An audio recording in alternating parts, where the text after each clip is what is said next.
Good day, my friends. Well, while I was at the Chickahominy Reservoir, I started looking at the weather at about a week ahead of me, and I started to see that over the weekend it looked like there was going to be some snow and a cold front coming in mixed with snow and rain, actually, in the Twin Falls area, because I was going to be going through Idaho.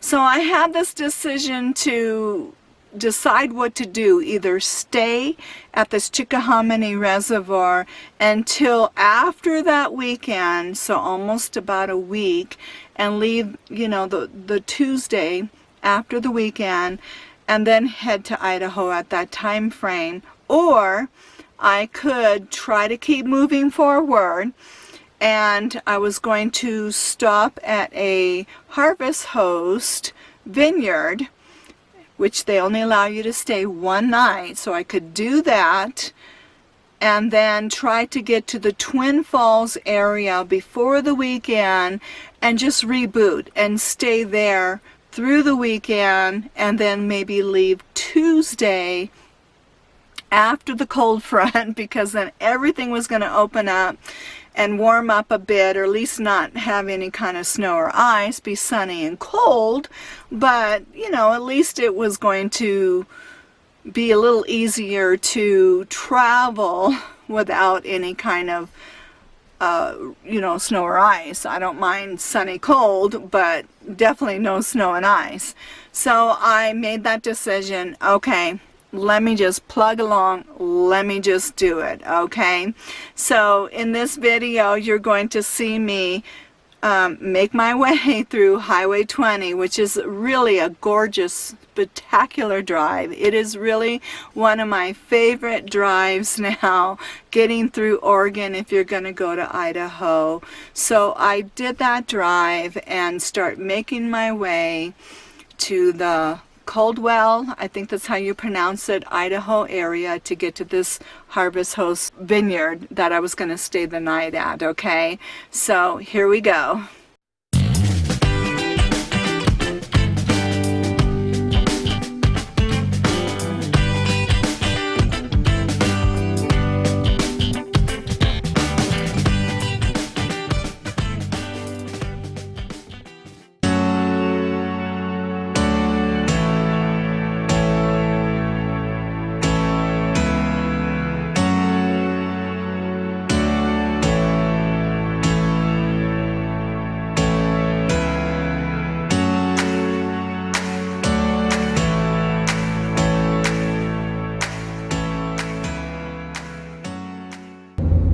This is just a section of the town Burns in Oregon.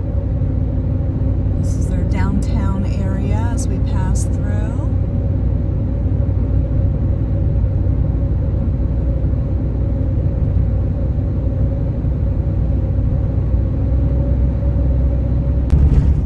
So I think I said I'm 160 miles. It's a beautiful day. Oh my gosh, I couldn't ask for a better day to travel. Anyways, this is on my phone, so sometimes when I film me, it might not be super clear. I don't know why, but my selfie part of my camera isn't clear anymore, but oh well. We'll just make it work for now. But it's just a gorgeous day. I couldn't ask for a better day to travel. I'm so excited. Tired, but I'm excited. Alright, here we go. Alright, and I'm on Highway 20 and I'm heading east, and my destination is a town in the outskirts of Boise, so not quite to Boise, but near it. But I'll be in Idaho. Today. I'll be crossing the border. Here we go. Now, as I make my way up ahead, I do have to go over two passes. One is called Stinkwater Pass, and the other one is called Drinkwater Pass.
I'm so happy I made it to another state, at least for a little while.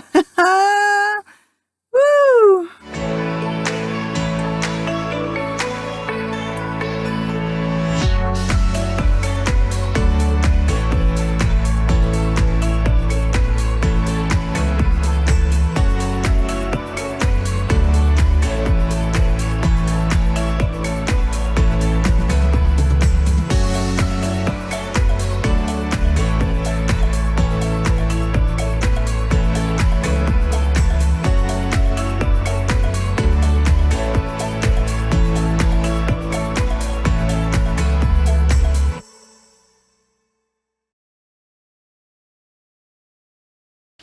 Well, one of the things that I do want to mention is that when I made this journey to get to the vineyard, it was quite challenging because there is a time difference between Oregon and Idaho. So they were an hour ahead of us. And so anyways, they kept saying, well, get here at 4 o'clock, don't get here too late because they close at 5. And in case you want to try samples of their wine, you'll have time to do that. So I'm thinking, oh no, and they like to get everybody checked in around that time frame. So I'm, trying to get on my journey and remembering the hour change. And I obviously got to give my body, time to rest too along the journey. But this Highway 20, for one, is one of the most spectacular drives. I really love that drive. And so I pit stopped along the river for lunch and kind of allowed my body to reboot and then continue on the way. So I get there in time, though, I did, and I made it known about my disabilities to the lady who, I wouldn't call her a bartender. I don't know what she is. But that was at the counter and everything, and we were talking, and I met also some people that were on their way to Washington, and they had just come through Utah and a bunch of other places, so we were kind of going the opposite direction, so that was kind of cool. And then I just made it known that, I travel with disabilities, and it's kind of a challenge and this and that. I'm just a little slower when it comes to traveling, and I try not to go too far, and in my, little legs of journey. So anyways, the next day the owner was there, and usually I try to leave by 9 o'clock as early as I can. Vineyards like people to leave early compared to like a store or something like that I found out. So she came to me, and it was about 10:30 my time, 11:30 their time, and she said, well, we usually like people to leave a little earlier, and are you almost ready to leave? And because I think they open up at 12 o'clock their time. And I said, oh yeah, I'm almost just ready to leave, and all I could do was apologize and say, I make it known that I travel with disabilities, and with the time change, it really was a little difficult at this particular leg of my journey, and all I could do was thank her so much for being a part of the Harvest Host and allowing women to, especially solo women traveling on the road, to have a safe place to go to. And that's what her place did for me. But also I travel with disabilities, and all I could do was say, I'm just so sorry, really I am, but the time change really also affected me too. And she was fine about it, but I kind of felt bad that, oh my gosh, she had to come to me, and say, are you almost ready to leave? I mean, she was very nice about it, but I just felt bad because I normally don't do that.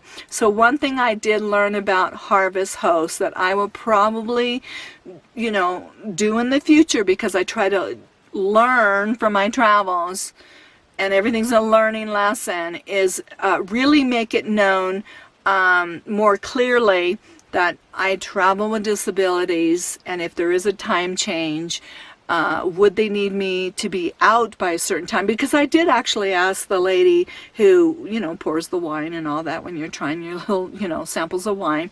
I said, is there a checkout time or any particular time that you need me to be gone? And she didn't say anything, so she said nothing. I mean, I tried to figure it out, and because I do travel with disabilities, so I did tell her that, but somehow it didn't get over to the owner. And then there's actually another lady is the one who actually schedules, you know, so there's like too many people, and not everybody, I guess, communicating, because I did ask her when I got there, you know, do you have a time frame? And she said nothing. But I was hustling from the time I got up, got my coffee, getting the stuff moved from the front to the back, and was trying to get out as quickly as I could. But I was so slow that morning, moving around, and got up a little hour and a half later than I would have liked to. So anyways, but it was okay. But I'll just, for now on, make sure that I know that, you know, I'm traveling. Do you have a checkout time? And if they say, oh yes, you need to be gone by 8 o'clock or 9 o'clock, whatever time zone I'm in, then I'll know whether, okay, well, maybe this isn't a right fit to go to this harvest host, and let them know, okay, because I do travel with disabilities, and if you are not okay with me leaving maybe an hour later because of it, then maybe I won't schedule. But just, I think I've just learned to just to really vocalize it a little bit more. So that's all that, you know, that was just my little learning lesson that I learned from this particular incident. All right, so I hope you enjoyed this video and this little leg of my journey. And now the next one, I get to go see this pretty cool place that I've always wanted to, kind of little detour, little stop along my way as I try to get from this place now to another place out in Twin Falls, okay, to land, because now there is this storm that is still, I'm looking at the weather going, oh no, it is coming, okay, and I did not want to go over this pass that I was going to need to go through during that cold front, okay, so stay tuned for that next video, and learn more about this journey as I make my way to get back to Kent. All right. Thank you so much for coming along, and I appreciate you all, and for being there, and for your comments, and just being a part of this journey. I'll see you next time.